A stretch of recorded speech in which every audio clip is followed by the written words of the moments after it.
பெற்றோருக்கு நான் சொல்லுகிறேன், ரொம்ப கேர்ஃபுல்லா இருங்க. ஏன்னா இந்த காலம் கொடிதான காலம், கடைசி காலம் பாருங்க. இது ரொம்ப மோசமான காலம். உங்க பிள்ளைகளுக்கு நீங்க நல்ல வாழ்க்கை அமைச்சு கொடுக்கணும்னா நீங்க முழங்கால நின்னா மட்டும்தான் முடியும். குதிங்கால் தேயறத விட முழங்கால் தேயிட்டும். குதிங்கால் தேஞ்சி நடந்து அவரை பார்த்து இவரை பார்த்து பண்ணுங்க நல்லது. அதை விட முழங்கால தேய்ங்க.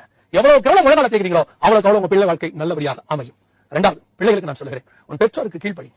கர்த்தருக்குள் கீழ்ப்படிங்க. உங்க பெற்றோர் கர்த்தருக்குள் கீழ்ப்படிங்க. அதான் திருப்பி சொல்றேன், அழுத்தமா சொல்றேன், கர்த்தருக்குள் கீழ்ப்படிங்க. அவங்க கர்த்தருக்குள்ள இருக்கிற பெற்றோரா கண்டிப்பா கீழ்ப்படிங்க. அவங்க சொல்றதை கேளுங்க.